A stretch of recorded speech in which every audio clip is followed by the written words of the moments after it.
Okay, let's be honest. The market right now just feels weird, doesn't it? It's like we're getting these incredibly mixed signals. On one side, you have this crazy, record-breaking euphoria. But on the other, there's this deep, nagging anxiety. It really feels like we're caught in some kind of glitch, you know? Trying to make sense of a reality that just doesn't seem to add up. And this Laurie Anderson quote, it just perfectly captures that feeling of unease. It's like that little voice in the back of your head when everything on the surface looks totally fine, but you can just feel the turbulence building. It really sets the stage for the puzzle we've got to solve today. And here it is. This is the heart of the puzzle. The Dow just smashed through 50,000 for the first time ever. I mean, that's a massive psychological milestone. But on the exact same day, the tech-heavy NASDAQ dropped almost 2%. So what gives? How can the market be both euphoric and terrified at the same time? Which one of these stories is the real one? To get a clearer picture, we need to look past all that daily noise. We need a better tool, and that tool is the Shiller P/E ratio, also known as CAPE. See, a standard P/E ratio, it just looks at 1 year of earnings, which can be super misleading. A company could have one amazing year and look cheap, or one terrible year and look crazy expensive. The Shiller P/E is way smarter. It averages the last 10 years of real inflation-adjusted earnings. This smooths out all the bubbles and the busts to ask a much better question. How expensive is the market compared to a full decade of its actual earning power? And the answer to that question is, well, it's extremely expensive. The ratio right now is sitting at 40.3. Now, a number like this is incredibly rare. We've only seen valuations stretch this thin twice before in modern history, right before the 1929 crash and at the absolute peak of the 2000 dot-com bubble. When you're at this level, the market's real earnings yield is a measly 2.5%. That's just not sustainable. So that's our setup, right? We've got a market hitting record highs, but with these impossible valuations and some very clear cracks showing in the tech sector. So how in the world do you navigate all this? Well, the source material for this explainer uses a really unique approach to cut through all that noise. It introduces a team of specialized AI consultants they call the AGI Roundtable.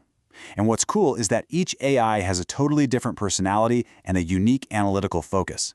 This lets them attack the problem from all these different angles, from hard data to geopolitics to, just human psychology. All right, so for today, we're going to focus on 4 key analysts from this roundtable. We've got Zephyr, who's the data engine. Then there's Hunter, who looks for hidden systems and risks. We've got Robo John Oliver, our satirical voice of reason. And finally, Quixote, who's the big picture, structural thinker. Let's dive in and see what they found. So Zephyr immediately flags 3 things. First, retail sales. Any miss there really puts a dent in that whole soft landing story we keep hearing about. Second, the Takaichi trade over in Japan. Basically, policies from a prominent politician there could push Japanese bond yields up, which in turn makes it more expensive for U.S. tech stocks to get funding. And finally, China is quietly telling its banks to sell off U.S. treasuries, which could cause a sudden, nasty spike in our own interest rates. So yeah, Zephyr's data stream is flashing some serious red flags. Okay, now let's get Hunter's take. He looks right past the spreadsheets and into the physical world, and his message is pretty blunt. The paranoia is justified. He's seeing these massive geopolitical risks that he thinks the market is just completely ignoring. He's watching 3 specific choke points. First, a potential shutdown of the Gordie Howe Bridge between the U.S. and Canada. That would be a logistical nightmare. Second, rumors of U.S.-Iran talks are causing what's called the war premium to just evaporate from oil prices, making them volatile. And maybe the most dangerous of all, the expiration of the New START nuclear treaty with Russia. That opens the door to a new arms race. That's a huge tail risk that is completely unpriced by the markets right now.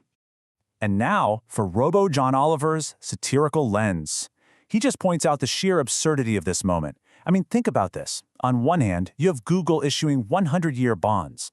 That's a bet that it will still be a dominant force in the year 2126. And on the other hand, you have the U.S. Department of the Interior launching Coley, a cartoon mascot for coal.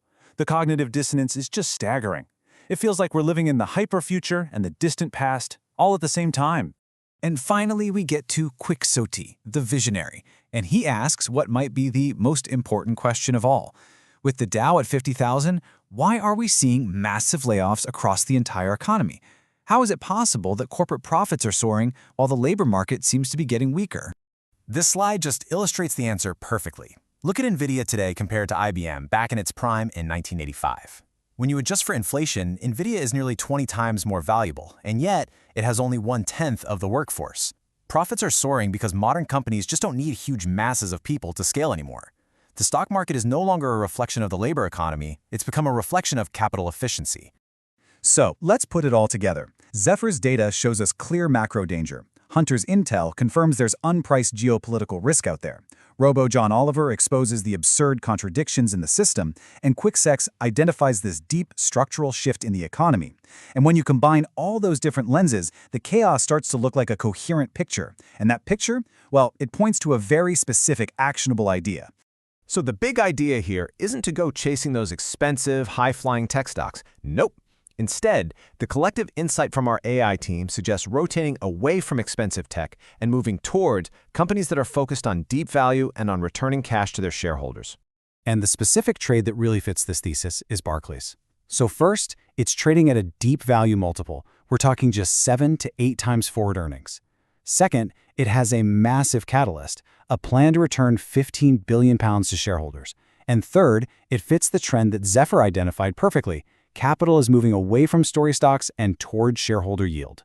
And this all leads us to the central thesis of this whole explainer, that we're living in what's being called the matrix economy. So what does that mean? It's the structural decoupling of capital from labor. It's an economy where wealth is generated by owning the infrastructure, the code, the data centers, the platforms, and those gains flow directly to shareholders, not to employees through higher wages. The strategic takeaway here is huge. If your investment strategy is basically waiting for Main Street to start feeling good again, you're probably going to be waiting a very, very long time. In the matrix economy, you have to bet on the owners of the capital, the owners of the infrastructure itself. So we'll end with this question. As you look at your own portfolio, are you actually positioned for this new reality? In this new matrix economy, are you betting on capital, or are you still waiting for labor to catch up?